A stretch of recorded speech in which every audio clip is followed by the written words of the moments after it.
feel at halftime, given how well Louisville had shot from three-point range and how poorly your guys had shot, that you weren't in a terrible place, even down 10? I wasn't sure, but they were shooting the ball well. I mean, we broke down a couple times. We were a little slow getting to the shooters, but they shoot. I mean, it's in their hands and it's off, and we've seen them do that. The one thing we talked about is, at least if we're there a little quicker and they're making them, we'll live with it, but we got to get there quicker. I didn't know, because they're hard to guard, they're disciplined. You know, they threw the 1-3-1 at us that they hadn't showed a lot. They played, I think, only one possession against Duke. And so we were a little confused, and I thought when DeAndre got in foul trouble, Jay Huff gave us a great lift offensively.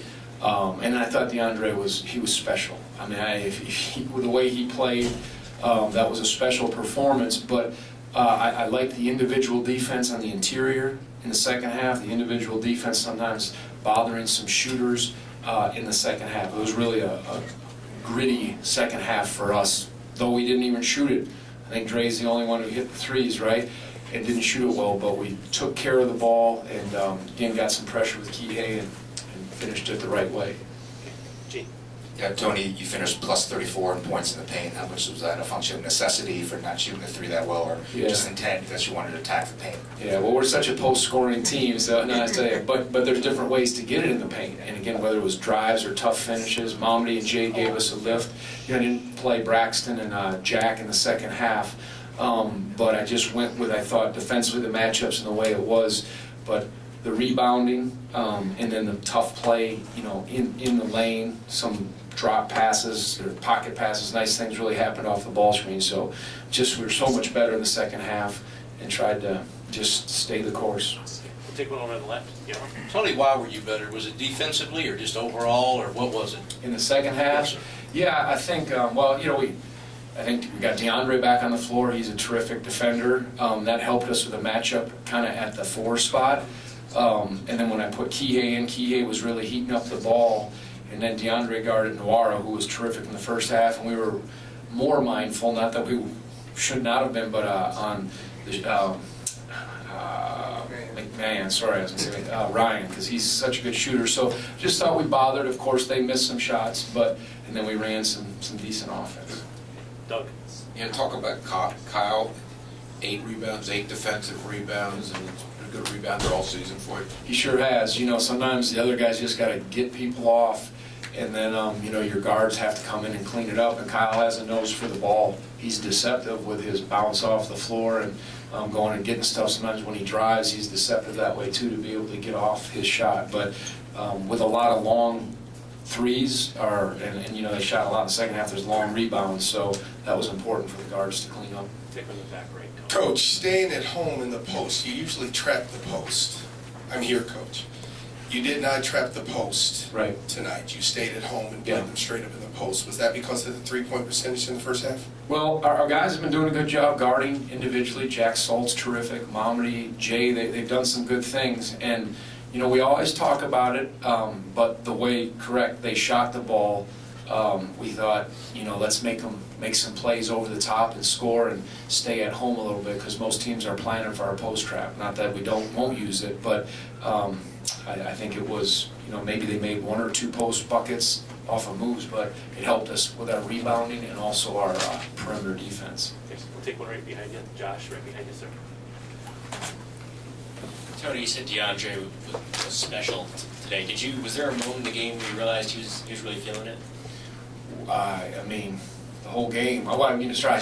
He was so complete defensively. You know, he hit the threes. He was driving, and he's playing good basketball. And you look at his stat line, and again, I 9 of 11, made 2 for 2, got to the line. You know, I just thought he was so efficient. That's about as efficient as it gets, and was so valuable. Whether it was guarding a switch, a perimeter guy, or again guarding Noara, and we needed his drives, drawing fouls, and we needed his threes when we weren't shooting it with the rest of the guys. Jerry, and then Aaron. Just piggybacking on that, Tony, what is it about his ability to take over a game? And in practices, is he so dominant that he can just drive to the basket almost any time he wants? You know, he's just continuing to evolve his game. You can see it. He's improving, and he's just, he's just playing at a high level. And, you know, in practice, he shows signs of that, of course, but, you know, to do it in a game is a little different when we needed it. And there's some other really good players on the floor, so the spacing and things like that allow him for that. But when he's at the 4, he's a matchup problem. Just like when Noira's at the 4, he can be a matchup problem when he's shooting. So that's the way the game kind of is going with guys like that at times, playing those spots. Okay, time for a couple more. Aaron and then Jeff. Tony, you touched on Jay, and we've seen flashes of that. Yep. Is there anything holding him back from us seeing more of that, or more often? Yeah, I mean, I thought he gave us a lift.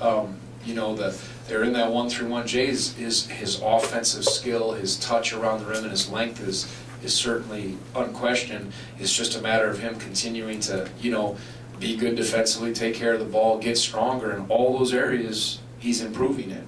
And then there's opportunities, you know, like I said, Jack and Braxton didn't play in the second half. Jay showed flashes, and it's sort of a moving target with all of our guys. Sometimes Kihei isn't. It's just what the game requires. But Jay's offensive skills were there like that. He's a talked about the mismatch 4. Well, he's an interesting 5-man. What I love today is he made some interior jump hooks and shots. You know, it wasn't just out at the 3-point line or a drive, and that was exciting to see. And then he used his length to block a couple shots. So those things are all there, and they're coming. And you know, he was rewarded for the way he played today, and we were rewarded by the way he played as a team. Okay, second row. Coach, when you have Jerome and Guy go, and they only have 4 baskets between those two, and your team can still come out and come back in the second half and win, what does that mean about your ball club? Well, like I said, I think we got a great Momedy, and I talked about DeAndre. Those guys, different guys at different times, and that certainly was a good step today, or a good sign that you have to be able to win in different ways. And I thought DeAndre was the catalyst to that, but other guys stepping up. And so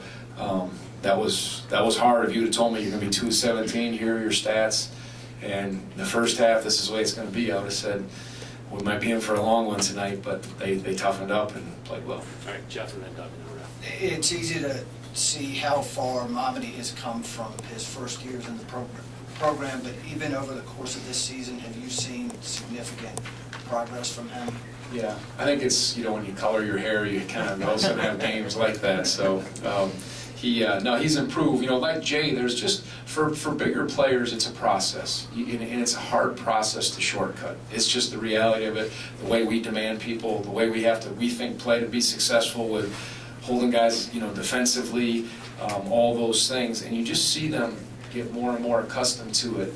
And again, it's really a process, and Momedy's gotten stronger and better, and his athleticism is on display with his shot blocking and his quickness if he has to show and be able to close out, because that puts pressure on you when there are 5 men can ball screen and separate. That's a hard action, and we had some trouble with it. But All right, Doug. You've had success coming from behind in this building. I'm trying to think if any of the players were on the, I kind of forget them all, but talk about just your success here.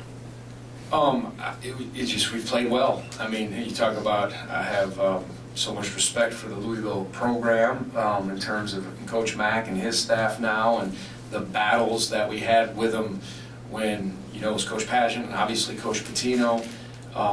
This is one of the more beautiful venues you're going to play in. The fan base they care.